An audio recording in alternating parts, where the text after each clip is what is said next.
Neeraj Vinod Burani's Spacecraft Interiors. Your space, our craft. Experienced and professional team. No hidden charges.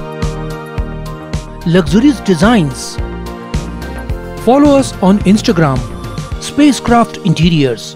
Your space, our craft. उल्लास विकास को YouTube पर subscribe करें और bell icon को भी दबाएं। बदलापुर में यौन उत्पीड़न जैसे गंभीर मामले ने शहर में तनाव पैदा कर दिया है। हालांकि इस मामले में आरोपी को गिरफ्तार कर लिया है, लेकिन गुस्साए नागरिक न्याय की मांग को लेकर सड़कों पर उतर आए और इस घटना के मद्देनजर उल्लासनगर, बदलापुर और कल्याण के वकीलों ने अपनी सामाजिक प्रतिबद्धता को बनाए रखते हुए इन प्रदर्शनकारियों के पक्ष में स्वतंत्र अदालती लड़ाई लड़ने का फैसला किया है।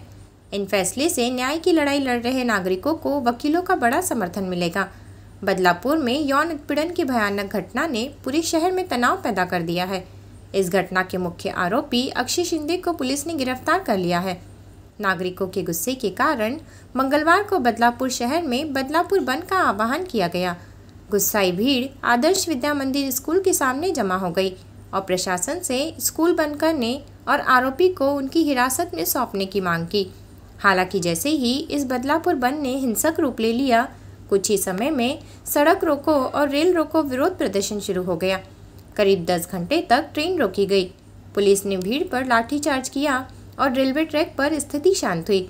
शांतिपूर्ण ढंग से शुरू हुआ विरोध धीरे धीरे बढ़ गया, जिसके कारण पुलिस ने कुछ प्रदर्शनकारियों को गिरफ्तार कर लिया और 300 से अधिक प्रदर्शनकारियों के खिलाफ आपराधिक आरोप दर्ज किए। इस कठिन परिस्थिति में उल्लासनगर, बदलापुर और कल्याण में वकील संगठनों ने सामाजिक प्रतिबद्धता की मिसाल कायम की है। उन्होंने फैसला किया है कि वह प्रदर्शनकारियों के लिए अदालत में मुफ्त में लड़ेंगे। वकील संगठनों ने अपनी सामाजिक जिम्मेदारी को ध्यान में रखते हुए आंदोलन के साथ मजबूती से खड़े रहने का संकल्प लिया है।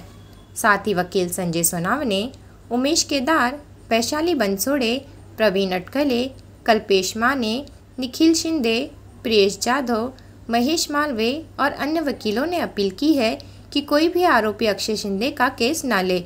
इस घटना के विरोध में उल्लासनगर कोर्ट के सभी वकीलों ने हाथ पर लाल पट्टी बांधकर अपना गुस्सा जाहिर किया।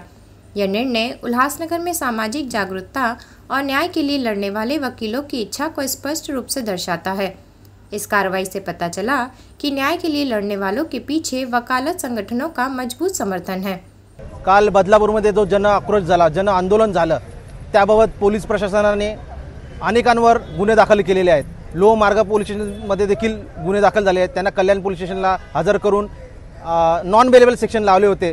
आज त्या सर्व वकील संघटनेने, म्हणजे उल्हासनगर वकील संघटना असो, कल्याण वकील संघटना असो, बदलापूर वकील संघटना, आज सर्व वकील संघटनेने विना शर्त, विना मोबदला तिथे स्वतः उपस्थित राहून त्या लोकांची बाजू मांडलेली आहे। त्यांना एमसीआर झालेला आहे। आता बदलापूर पूर्व पोलीस स्टेशन आणि बदलापूर पश्चिम पोलीस स्टेशनमध्ये अनेक लोकांना अनेक ऑफेन्समध्ये उचललेले आहेत। त्यांना आता कोर्टात प्रोड्यूस करणार आहेत। त्यासाठी ही सर्व वकील संघटनेची फौज आम्ही त्यांच्या पाठीशी राहणार आहे आणि ही शेवटपर्यंत राहणार आहे। विना मोबदला आमची संघटना त्यांच्या पाठीशी राहणार आहे। बदलापूरमध्ये जी घटना घडली ती निषेधार्थच आहे, अतिशय चुकीची आहे। पोलीस प्रशासनाचा आम्ही तर जाहीर निषेध करतो आणि धिक्कार करतो। अशा घटना होऊ नये यासाठी प्रशासनाने आता वेळीच लक्ष दिले पाहिजे। आरोपीचे देखील कोणी वकीलपत्र घेऊ नये, कारण त्या नराधमाला जास्तीत जास्त पनिशमेंट झाली पाहिजे, हीच आमची मागणी आहे। आणि त्यांचा पाठपुरावा कसा करता येईल, आदरणीय मुख्यमंत्री शिंदे साहेबांनी आणि बाकीच्या उपमुख्यमंत्र्यांनी यांनी SIT स्थापन केली आहे। हायकोर्टाने तसे आदेश दिलेले आहेत, पण त्यामध्ये कसे वकील संघटनेबरोबर मदत करता येईल तसा आम्ही प्रयत्न करणार आहोत। सर्वात प्रथम बदलापूरला जी घटना घडली अत्यंत दुर्दैवी घटना आहे। अशी घटना महाराष्ट्रात काय पण पुढच्या भारतात यापुढे घडली नाही पाहिजे, याचा आम्ही सर्वजण लक्षात ठेवू। आणि बदलापूरमध्ये जो जन आंदोलन झालं तो सामान्य व्यक्ती, सामान्य पालकांनी हे आंदोलन केलेलं आहे।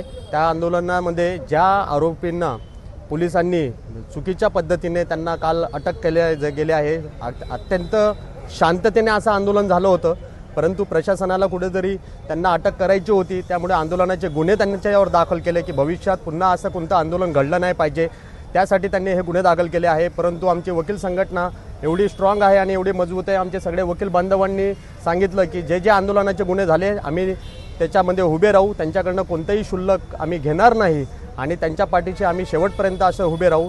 त्या चिमुकलीला न्याय मिळवून देण्यासाठी उल्हासनगर बार असोसिएशन असो, आमचं कल्याण बार असोसिएशन असो, आम्ही सगळे वकील त्यांच्या पाठीशी ठामपणे उभे आहोत। त्यांना कोणतीही मदत लागली तर कधीही आम्हाला त्यांनी संपर्क साधावा। आम्ही नेहमीच त्यांच्या पाठीशी असे शेवटपर्यंत उभे राहू आणि त्यांना न्याय मिळवून देऊ। सर्वप्रथम काल जे आंदोलनकर्ते होते, ज्यांनी आंदोलन घडवून आणलं, त्या आंदोलनकर्त्यांचं खूप खूप आभार मानतो। मित्रांनो, महत्त्वाची गोष्ट ही की जोपर्यंत ह्या देशात आंदोलनकर्ते जिवंत आहेत तोपर्यंत या सरकारला जागेवर आणण्याचं काम चालू राहील आणि म्हणून अशा आंदोलनकर्त्यांना पाठिंबा देणं, अशा आंदोलनकर्त्यांसाठी त्यांच्या केसेस विनामोबदला लढणं हे आम्ही सर्व वकील वर्ग आमचं आद्य कर्तव्य समजतो आणि म्हणून आज आम्ही Ulhasnagar taluka bar foundation, advocates for justice forum यांच्यातर्फे ही सगळी वकील मंडळी त्यांच्या केस शेवटपर्यंत लढण्यासाठी विनामोबदला सेवा देण्यासाठी तयार आहोत। आम्ही कुठल्याही परिस्थितीत आंदोलनकर्त्यांना जामीन मिळवून देऊ आणि या केसेसमधून त्यांची निर्दोष सुटका करू।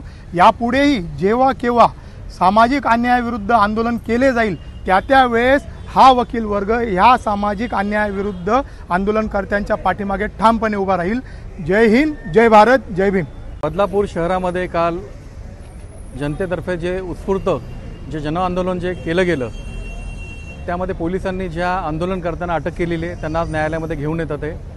आज उल्हासनगर तालुका वकील संघटना तसेच इथे असलेले सर्व वकील ह्या त्यांच्या मागे पूर्ण फौज म्हणून त्यांच्या मागे उभं राहणार आहेत आणि त्यांना जे काय आवश्यक, जे कायदेशीर जी काय मदत लागेल ती सर्व मदत आज आम्ही वकील संघटनेतर्फे आणि वकील बांधवांतर्फे आम्ही त्यांना करणार आहोत। निश्चितच ही घटना घडलेली आहे, ही घटना निषेधार्ह आहे। आज आपण जर सकाळच्या आज जर वर्तमानपत्र लोकसत्ता जर बघितलं तर मागील 6 महिन्यामध्ये ठाणे जिल्ह्यामध्ये जवळपास 146 बलात्काराच्या आणि पोक्सोच्या घटना घडलेल्या आहेत। त्यामुळे मला माननीय गृहमंत्री आपले महाराष्ट्राचे जे आहेत त्यांना एक निवेदन करावंसं वाटतं की प्लीज तुम्ही ॲक्टिव्ह मोडमध्ये या आणि कुठेतरी हे सगळं थांबलं पाहिजे, या दृष्टीने आपण पावलं उचलावीत। धन्यवाद। जय हिंद। वीडियो रिपोर्ट उल्हासनगर उल्हास विकास। उल्लास विकास को YouTube पर सब्सक्राइब करें और बेल आइकन को भी दबाएं।